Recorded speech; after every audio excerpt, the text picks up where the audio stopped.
Okay.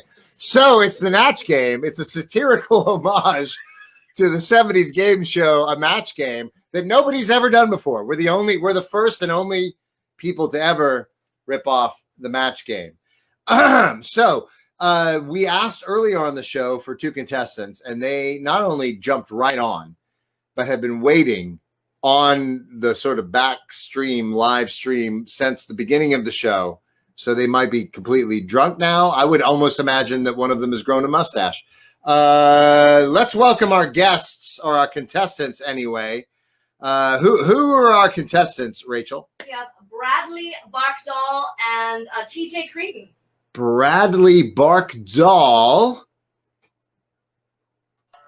and TJ Creedon. Wow. Where's TJ? TJ, you're so dark. No, that's wrong. Not me. There he is. Oh, there you are. Look at you guys. He really did it. I could get a haircut, so I'm doing the best that I can. It's the quarantine. You got to do what you got to do. You guys have been literally waiting for like what seems like maybe 15 hours. I would wager to say even more. Yeah, I agree. That way. I feel that. Okay, well, here's the deal, Brad and TJ. I'm going to go ahead and introduce our celebrity panelists. We're going to bring everybody up on stage, and then I'll talk about the rules. Are you guys okay with that? Yes. Okay. Do it. Okay, so I would like to invite my first celebrity panelist for the Natch Game, which is my therapist friend, Patrick Hughes. Patrick Hughes, ladies and gentlemen. Hello, Gibby. Hey, Patrick. How you doing? Hello, hello. Good luck, guys. Oh, very good. Yes, good luck to everyone. I would also like to welcome to the Natch Game, Liz Curtis, my enthusiastic friend. Liz Curtis. Liz? There she is. Hey. Hey, Liz. Hi. Stand up at it. Oh, it's getting real zoomy in here now. There's so many of us. And let us not forget, and as if you could forget, the incredible, the inimitable, the only one, Stacey Warner. Ladies and gentlemen, there she is. I've never met and definitely aren't my best friends. Never met any of these contestants. That would be cheating. Of course, none of us have ever met each other.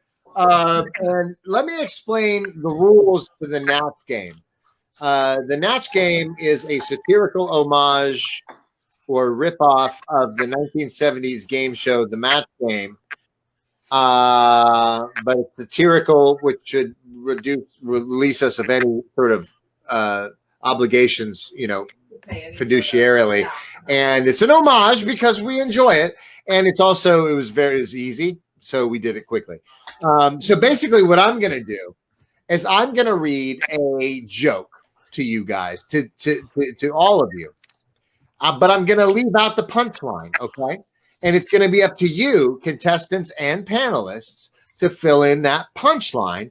And then panelists, I'm going to go to, guests, contestants, Brad and TJ. It's going very well. Thank you, Rachel. I'm going to go to you first. Find out what you chose for the punchline, and then we'll go to our celebrity panelists. And if they matched with your punchline, you get a point. Every time you match, you get a point. And the person with the most points wins. I mean, that's just nature, right? That's just the way things go. Does everybody understand that? I think so. Does anybody have any questions? Not yet. Circle gets the square. Okay, that's right. Oh, very good. So we're going to start with round one, and we'll get to final match round later. Stop asking about it. We'll get there. We're going to start with round one. Everybody should write their answers down on a piece of paper. It would be great if you had a Sharpie. Good. Here we go. Round one. Last weekend, I stayed at the worst hotel.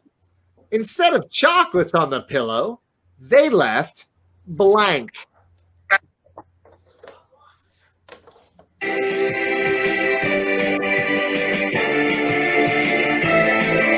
Last weekend, I stayed at the worst hotel.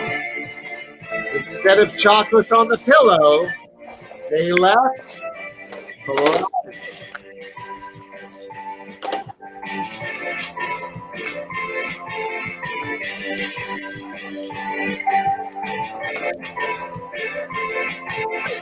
we good? Let's cut that off. Enough of that. Stop that music. So loud. Why is it so loud? Okay. Contestants, does everybody have a chance to answer the question? Good. Yeah. Yep. So first off, we'll go with Brad. Brad, last weekend I stayed at the worst hotel. And instead of chocolates on the pillow, they left blank. And what did you put, Brad? So when I walked in, I found a bottle of roach/bug spray on the pillow. Ooh. So Brad says, last weekend I stayed at the worst hotel. Instead of chocolates on the pillow, they left roach spray. Terrible. Terrifying. All right, let's go to TJ. TJ, last weekend I stayed at the worst hotel. Instead of the chocolates on the pillow, they left blank. What did you put? Rat droppings. Last weekend I stayed at the worst hotel. Instead of chocolates on the pillow, they left rat droppings. Okay, so now we're going to see if any of the celebrity panelists happen to have the same answers as you guys. I think it's probably going to happen. Let's see. Let's go to our celebrity panelists now, starting with Patrick. Patrick Hughes, what did you have for your answer? Last weekend I stayed at the worst hotel. Instead of chocolates on the pillow, they left blank. It's pretty crunchy, but I said cockroaches. Ooh, cockroaches. No matches, right, Rich? No. No matches so far. Not the spray. Not the spray. The actual Hey, cockroaches it's themselves. So close. So So close. close. But almost antithetical. We're going to go to our next panelist, which is Liz Curtis. Liz, last weekend I stayed at the worst hotel. Instead of chocolates on the pillow, they left blank. I was close, but I did write used rubbers. Used Nobody rubbers. wanted to write rubbers. Would be terrible when you expect a chocolate on your pillow. Not just a rubber, but a used rubber. Not a match, but disturbing nonetheless. Let's go to our last celebrity contestant, Stacy Werner. Last weekend, I stayed at the worst hotel. Instead of chocolates on the pillow, they left blank. The contents of a used rubber. Spooge. Spooge. So no points for either of our guests there, but that's okay. That's all right. We got another round to go. We're going to do a second round. Contestants, are you disheartened? No, it's fine. Yeah? I like playing this game. Okay. Brad? I wish I would have known the vulgarity scale, so I guess now we have a bar set. Well, it was PG-13 when we started, but we thought this was going to be an hour-long show, and now it's 9:30. So whatever you want to do. Okay, so here comes round two, second question. The points right now are tied at 0-0. Round two. The joke is Chip the dentist. You get that? Dave Richwine wrote That's this. hilarious. His name is Chip, and he's a dentist. Chip the dentist had a terrible memory. It got so bad, with every new patient, he had to set an alarm to remind them to blank. I'm going to repeat that. Chip the dentist had a terrible memory. It got so bad. What? Your patient. I don't think the guests can hear us. I think the music might be just a little too loud. Not overtly loud. Not obnoxiously loud. Do you want to trade places? No. Certainly not. Let me just, because this is a tough one. This is a Dave Richwine original. Let me read this without the music. And then also maybe we'll turn the music down a little bit. Okay. Chip the dentist. Chip the dentist had a terrible memory. It got so bad with every new patient he had to set an alarm to remind him to blank.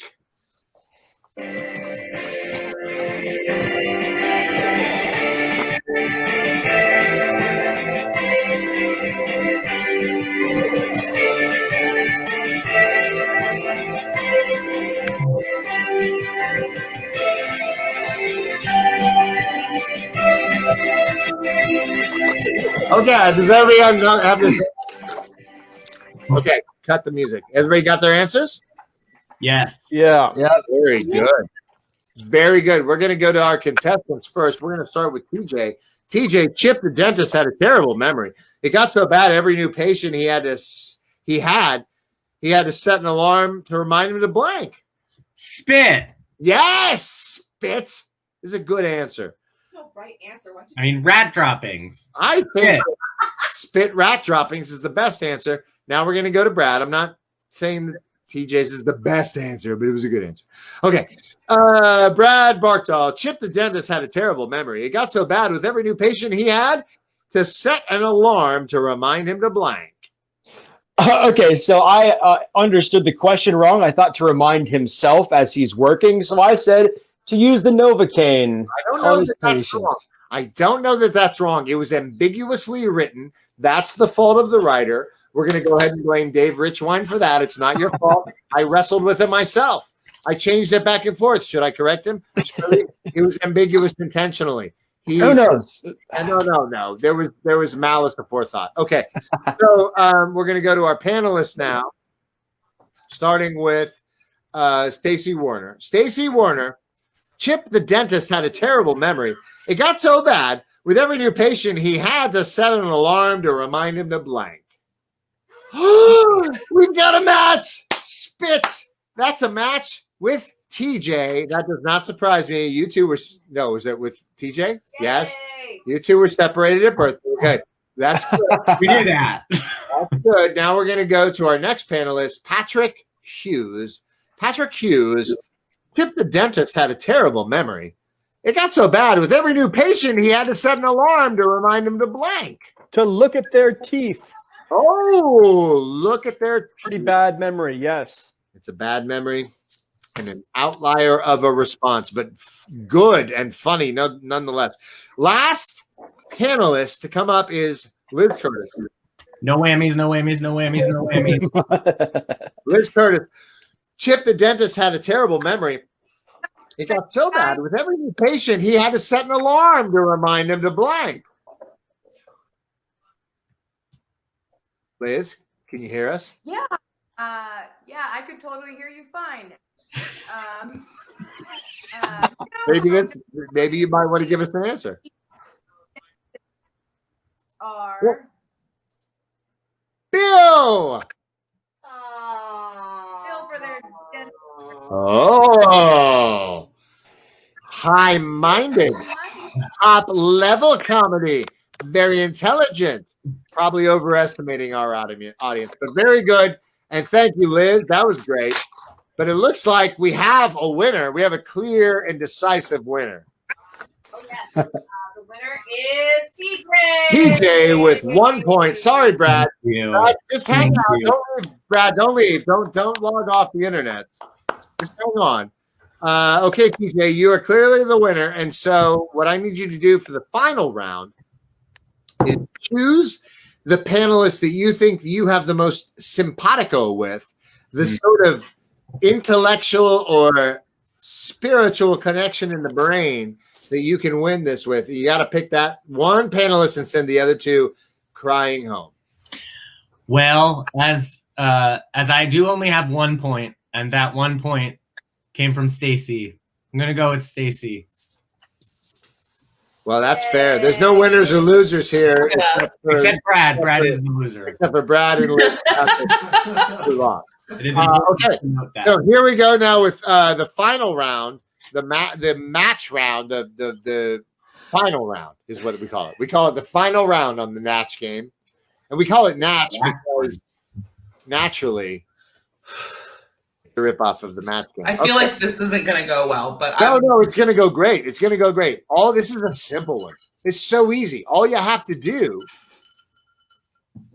is choose the same exact word out of all of the words available to us in our English language. What are there? we just have to both write down the same word That's it. without any prompt. Yeah. Well, I am going to give you a prompt. No, I am going to give you a prompt, and the prompt is this. Are you ready? Yes. Yes. The prompt is blank day. What? blank day. You fill in blank. Substitute the word blank with your answer, and the second half of it is day. Blank day. Blank day. Maybe some music would help you think. I don't think it would. Huh? No. What do you have?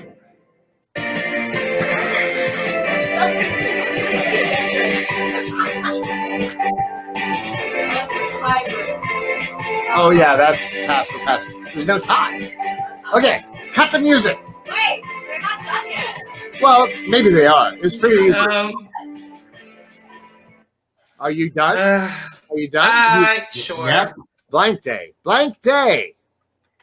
All right. First, we're going to go to TJ. TJ, what did you have as your answer for blank day? I said birthday. Okay. It's a very logical and easy choice. Could be completely irrelevant, except Stacy said. Hold on. It was really bright in there. Yeah. So Hold on. Take my beauty light off. I wrote show day. Oh, it was so close. It was To so show day. close. Show day. She's not gonna. No, you don't have to worry about it. It was a very, very difficult clue. Dave Richwine wrote this clue. Not only did he rip off another game, oh, sorry. but then he chose the most difficult possible. I mean, rat droppings day would have made more sense. Spit day. Yeah, these two are highly Spit day would have been put great. together too. Food day. I mean, Spoon spit day. Tuesday, Wednesday. I mean, there's almost 7 of them that you can think of right off the bat. Anyway, Dave Richwine, thanks for ripping off the match game, and Thank you, Dave. thank you for playing. Stacy, Right, thank you for win. playing. Brad, Patrick, and Liz. It was so nice to meet you guys. Thank you so much for participating in this game show. Liz. No. I have good news. The good news is that both of our contestants will win digital tickets to see An Iliad right here on the internet on Open Stage. We're going to give you those tickets. Yep. Show day. Okay. Show day. Doesn't really seem fair that Brad gets them too, but But it's okay. Nice competition. if there was a winner, I would have given you a T-shirt, but nobody won. There was no winners in this game. Oh, well, No, fine. This is turning out really well. This is fine. This is great. I beat Brad, and that's what matters. Yeah. Nobody won. Okay, so Except the audience. we're going to say, well, the audience will leave that to decide for themselves.